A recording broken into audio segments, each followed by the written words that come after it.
परमेश्वर के दैनिक वचन। व्यवस्था के युग की रीति विधियां। 1. 10 आज्ञाएं। 2. वेदी बनाने के सिद्धांत। 3. सेवकों के व्यवहार करने की रीति विधियां। 4. चोरी एवं मुआवजे की रीति विधियां। 5. सप्त के वर्ष और 3 पर्वों को मानना। 6. सप्त के दिन की रीति विधियां। 7. भेंट चढ़ाने की रीति विधियां। क. होम बलि। ख. अन्न बलि। ग. मेल बलि। घ. पाप बलि। अण. अपराध बलि। च. याजकों के द्वारा भेंट चढ़ाने की रीति विधियां। हारून एवं उसके पुत्रों को आदेश दिया गया है कि वे इन्हें चढ़ाएं। 1. याजकों के द्वारा होम बलि। 2. याजकों के द्वारा अन्न बलि। 3. याजकों के द्वारा पाप बलि। 4. याजकों के द्वारा अपराध बलि। 5. याजकों के द्वारा मेल बलि। 8. याजकों के द्वारा भेंटों को खाने की रीति विधियां। 9. शुद्ध एवं अशुद्ध पशु जो खाने योग्य और खाने योग्य नहीं हैं। 10. बच्चे के जन्म के बाद महिलाओं के शुद्धिकरण की रीति विधियां। 11. कुष्ठ रोग को जांचने के मानक। 12. जो कुष्ठ रोग से चंगे हो चुके हैं उनके लिए रीति विधियां। 13. संक्रमित घरों की सफाई करने की रीति विधियां। 14.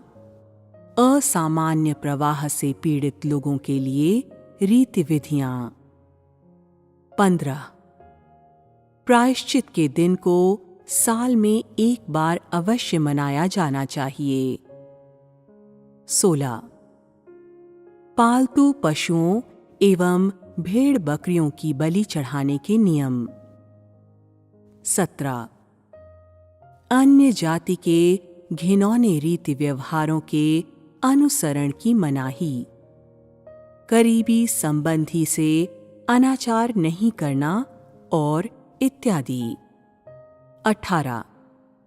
रीति विधियां जिनका लोगों के द्वारा अवश्य पालन किया जाना चाहिए।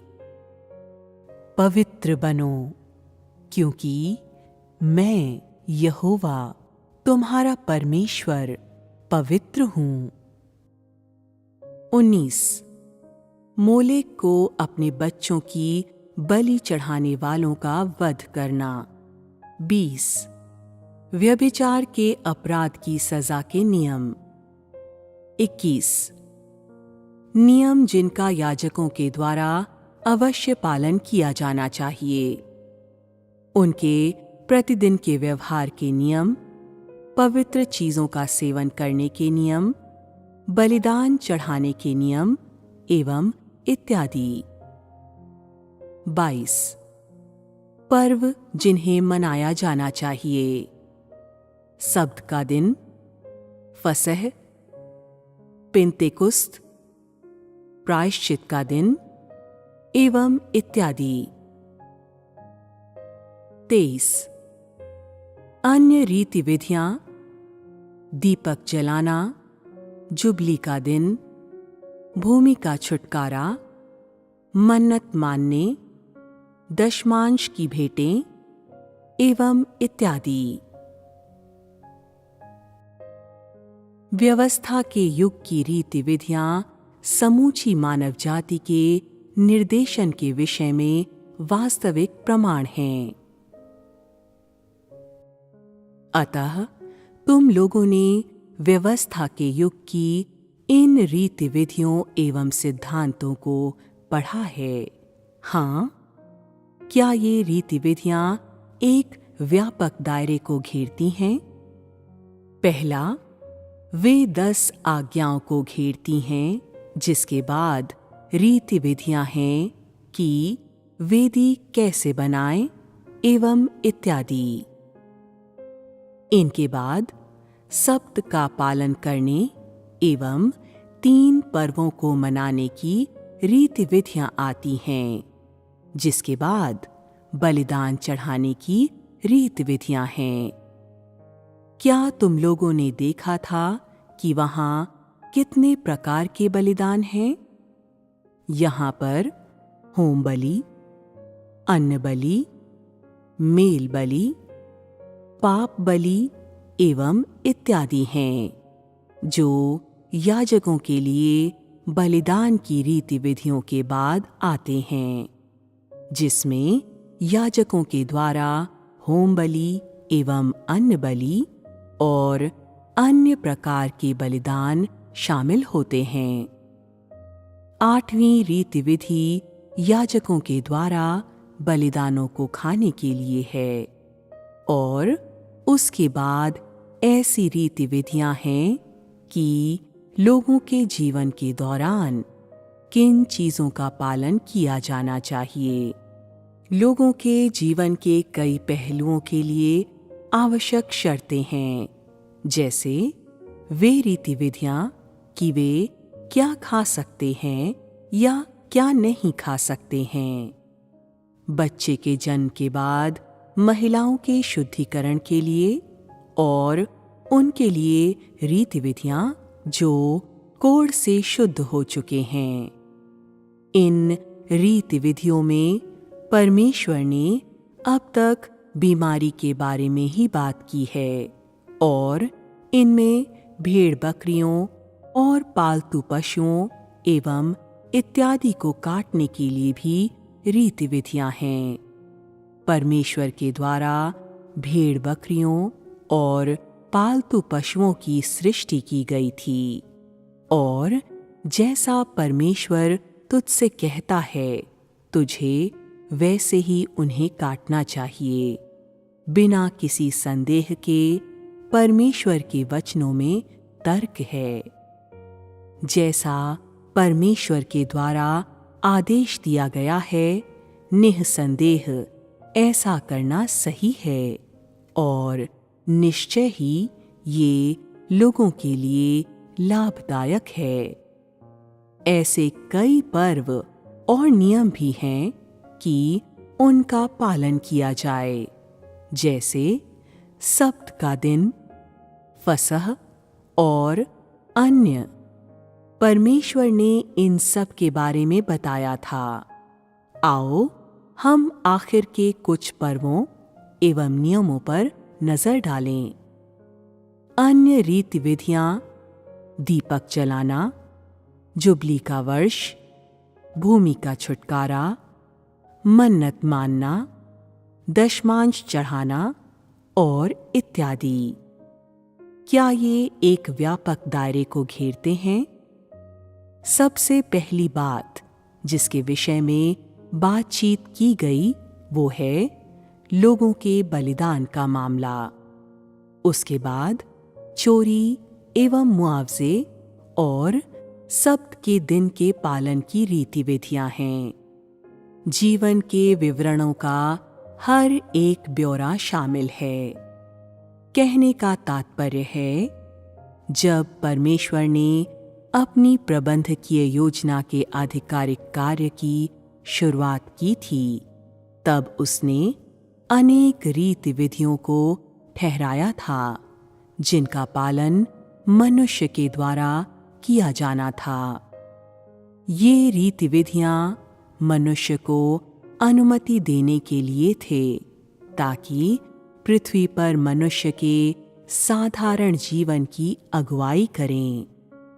मनुष्य का साधारण जीवन जो परमेश्वर एवं उसके मार्गदर्शन से अलग नहीं हो सकता है। परमेश्वर ने सबसे पहले मनुष्य को बताया था कि वेदियों को किस प्रकार बनाना है और वेदियों को किस प्रकार स्थापित करना है। उसके बाद उसने मनुष्य को बताया कि कैसे बलिदान चढ़ाना था और उसने ये ठहराया था कि मनुष्य को किस प्रकार से जीवन जीना था। उसे जीवन में किस पर ध्यान देना था, उसे किस में बने रहना था, उसे क्या करना चाहिए और क्या नहीं करना चाहिए। परमेश्वर ने मनुष्य के लिए जो कुछ ठहराया था वो सभी के द्वारा स्वीकार किए जाने के योग्य था और इन रिवाजों, रीति विधियों और सिद्धांतों के साथ उसने लोगों के व्यवहार को उन्नत किया, उनकी जिंदगियों का मार्गदर्शन किया। परमेश्वर के नियमों और उनके शुरुआती कदमों की अगुवाई की। परमेश्वर की वेदी के सामने आने के लिए उनका मार्गदर्शन किया और सभी चीजों के मध्य ऐसा जीवन पाने के लिए मार्गदर्शन किया जिसे परमेश्वर ने मनुष्य के लिए बनाया था, जो व्यवस्थित क्रम, नियमितता और संयम को धारण किए हुए था। परमेश्वर ने मनुष्य की सीमाओं को तय करने के लिए सबसे पहले इन साधारण रीति विधियों एवं सिद्धांतों का उपयोग किया था, ताकि पृथ्वी पर मनुष्य के पास परमेश्वर की आराधना करने का एक साधारण जीवन हो और उसके पास मनुष्य का साधारण जीवन हो। उसकी 6000 वर्षों की प्रबंधकीय योजना की शुरुआत की विशिष्ट विषय वस्तु ऐसी ही है। ये रीति विधियां एवं नियम बहुत ही व्यापक विषय वस्तु को घेरते हैं। वे व्यवस्था के युग के दौरान मानव जाति के लिए परमेश्वर के मार्गदर्शन के विशेष ब्यौरे हैं। उन लोगों के द्वारा इन्हें स्वीकार और इनका आदर किया जाना था जो व्यवस्था के युग के पहले आए। ये रीति विधियां व्यवस्था के युग के दौरान परमेश्वर के द्वारा किए गए कार्य का अभिलेख हैं और वे समूची मानव जाति के लिए परमेश्वर की अगुवाई एवं मार्गदर्शन का वास्तविक प्रमाण हैं। मानव जाति परमेश्वर की शिक्षाओं एवं प्रावधानों से हमेशा के लिए अलग नहीं हो सकता है। इन रीति विधियों में हम देखते हैं कि उसके कार्य के प्रति, उसके प्रबंधन के प्रति और मानव जाति के प्रति परमेश्वर की मनोवृत्ति गंभीर, ईमानदार, कठोर और जिम्मेदार है। वो जरा सी भी विसंगति के बिना वो कार्य करता है जिसे उसे अपने चरणों के अनुसार मानव जाति के बीच करना होगा, और वो जरा सी भी गलती एवं त्रुटि के बिना उन वचनों को कहता है जिन्हें उसे मानव जाति को कहना होगा, और वो मानव जाति को ये देखने की अनुमति देता है कि वो परमेश्वर की अगुवाई से अलग नहीं हो सकता है, और उसे ये दिखाता है कि वो सब कुछ वास्तव में कितना महत्वपूर्ण है जिन्हें परमेश्वर मानव जाति के लिए करता और कहता है। इसकी परवाह किए बगैर कि अगले युग में मनुष्य किसके समान होगा। संक्षेप में, बिल्कुल शुरुआत में व्यवस्था के युग के दौरान परमेश्वर ने इन साधारण कार्यों को किया था। परमेश्वर के लिए उस युग में परमेश्वर संसार एवं मानव जाति के विषय में लोगों की धारणाएं संकुचित एवं धुंधली थीं, और भले ही उनके पास कुछ सचेत विचार एवं इरादे थे, फिर भी उनमें से सब के सब अस्पष्ट एवं गलत थे, और इस प्रकार मानव जाति परमेश्वर की शिक्षा एवं प्रावधानों से अलग नहीं हो सकती थी। अति प्राचीन मानव जाति कुछ भी नहीं जानती थी, और इस प्रकार परमेश्वर को मनुष्य को अस्तित्व में बने रहने के लिए अत्यंत सतही एवं मूल सिद्धांतों को और जीवन जीने के लिए जरूरी रीति विधियों को सिखाना आरंभ करना पड़ा, और उसने इन चीजों को थोड़ा थोड़ा करके मनुष्य के हृदय में डालना शुरू कर दिया, और उसने इन रीति विधियों के जरिए और इन नियमों के जरिए जो वचनों में से थे, मनुष्य को परमेश्वर की एक क्रमिक समझ, परमेश्वर की अगुवाई की एक क्रमिक समझ एवं बूझ, और मनुष्य एवं परमेश्वर के बीच संबंध की एक मूल धारणा प्रदान की थी।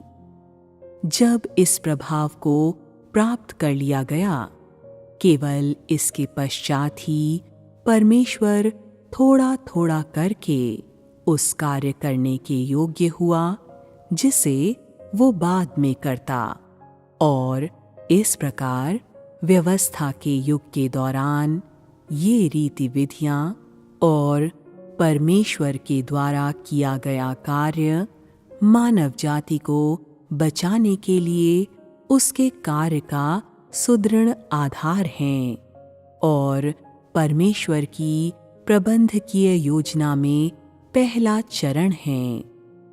यद्यपि व्यवस्था के युग के कार्य से पहले परमेश्वर ने आदम, हव्वा और उनके वंश से बातचीत की थी, और वे आज्ञाएं एवं शिक्षाएं इतनी व्यवस्थित या विशिष्ट नहीं थीं कि उन्हें एक एक करके मनुष्य को दिया जाता और उन्हें लिखा नहीं गया था, न ही वे रीति विधियां बनी थीं।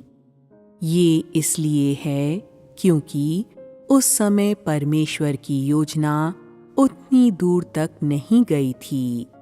जब परमेश्वर इस चरण में मनुष्य की अगुवाई कर चुका था, केवल तभी वो व्यवस्था के युग की इन रीति विधियों को बोलना प्रारंभ कर सकता था और मनुष्य से इसे संपन्न करवाना शुरू कर सकता था।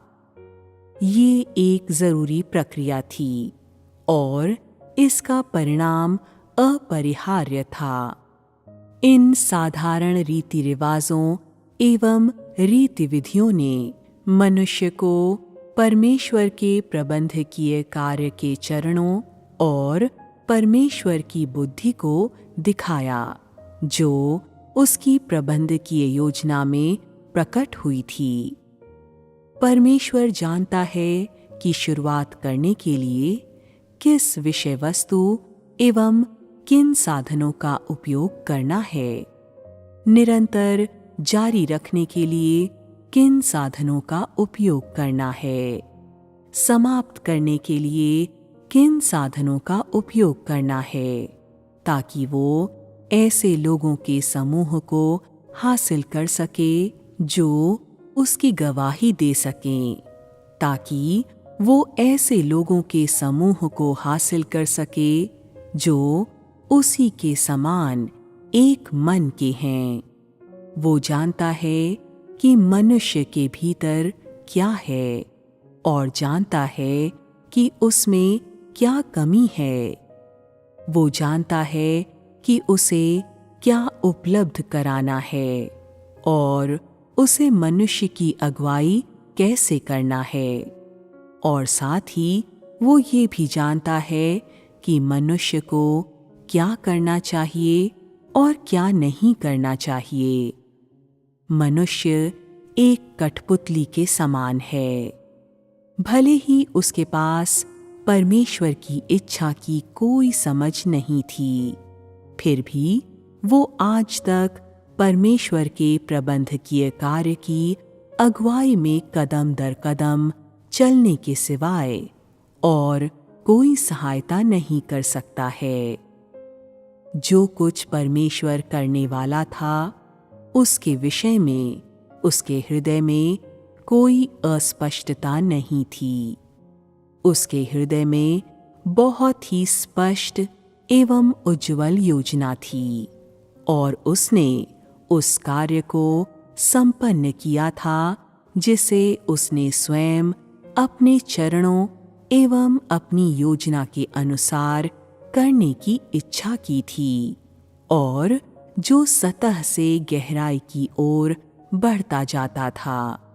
यद्यपि उसने उस कार्य की ओर संकेत नहीं किया था जिसे वो बाद में करने वाला था, फिर भी उसका आगामी कार्य उसकी योजना के अनुसार तब भी कड़ाई से निरंतर संपन्न होता और बढ़ता गया। और ये जो परमेश्वर के पास है एवं जो वो है, उसका प्रगटीकरण है और साथ ही ये परमेश्वर के अधिकार का भी प्रगटीकरण है। इसके बावजूद कि वो अपनी प्रबंधकीय योजना के किस चरण का कार्य कर रहा है, उसका स्वभाव एवं उसकी हस्ती, मूल तत्व स्वयं उसका ही प्रतिनिधित्व करती है और इसमें कोई त्रुटि नहीं है। युग, कार्य की अवस्था, किस प्रकार के लोगों से परमेश्वर प्रेम करता है, किस प्रकार के लोगों से वो घृणा करता है, इन सब के बावजूद भी उसका स्वभाव और जो उसके पास है एवं जो वो है, वो कभी नहीं बदलेगा। यद्यपि ये रीति विधियां एवं सिद्धांत जिन्हें परमेश्वर ने व्यवस्था के युग के दौरान स्थापित किया था, वे आज के दिन के लोगों के लिए बहुत ही साधारण और सतही दिखाई देते हों, और हालांकि उन्हें समझना एवं हासिल करना आसान है, उनमें अब भी परमेश्वर की बुद्धि है और परमेश्वर के स्वभाव और जो उसके पास है एवं जो वो है, उन्हें अब भी उनमें पाया जाता है। क्योंकि प्रत्यक्ष रूप से इन साधारण नियमों के भीतर मानव जाति के प्रति परमेश्वर की जिम्मेदारी एवं देखरेख और उसके विचारों की उत्कृष्ट हस्ती को व्यक्त किया गया है, जो मनुष्य को सचमुच में उस तथ्य को महसूस करने की अनुमति देती है कि परमेश्वर सभी चीज़ों पर शासन करता है और सभी चीज़ों को उसके हाथ के द्वारा नियंत्रित किया जाता है। इससे कोई फर्क नहीं पड़ता है कि मानव जाति कितने अधिक ज्ञान पर महारत हासिल करता है या कितने अधिक सिद्धांतों एवं रहस्यों को वो समझता है। परमेश्वर के लिए इनमें से कोई भी मानव जाति के लिए उसके प्रावधानों का और मानव जाति के प्रति उसकी अगुवाई का स्थान लेने में समर्थ नहीं है। मानव जाति परमेश्वर के मार्गदर्शन और परमेश्वर के व्यक्तिगत कार्य से हमेशा अविभाज्य रहेगा। मनुष्य और परमेश्वर के बीच अविभाज्य संबंध ऐसा ही है। इसके बावजूद कि परमेश्वर तुझे कोई आज्ञा या रीति विधि या अपनी इच्छा को समझने के लिए तुझे कोई सच्चाई प्रदान करता है या नहीं, इससे कोई फर्क नहीं पड़ता है कि वो क्या करता है, क्योंकि परमेश्वर का उद्देश्य है कि वो एक खूबसूरत कल की ओर मनुष्य का मार्गदर्शन करे। परमेश्वर के द्वारा कहे गए वचन और वो कार्य जिसे वो करता है, दोनों ही उसकी हस्ती के एक पहलू का प्रकाशन हैं और वे उसके स्वभाव एवं उसकी बुद्धि के एक पहलू का प्रकाशन हैं और वे उसकी प्रबंधकीय योजना का एक परम आवश्यक चरण हैं। इसकी अनदेखी नहीं की जानी चाहिए। परमेश्वर जो कुछ करता है उसमें उसकी इच्छा है। परमेश्वर गलत रीति से की गई टीका टिप्पणियों से भयभीत नहीं होता है, न ही वो अपने विषय में किसी मनुष्य की धारणाओं या विचारों से डरता है। वो सिर्फ अपनी प्रबंधकीय योजना के अनुसार अपना कार्य करता है और अपने प्रबंधन को निरंतर जारी रखता है, जिसे किसी भी मनुष्य, विषय या पदार्थ के द्वारा रोका नहीं जा सकता है।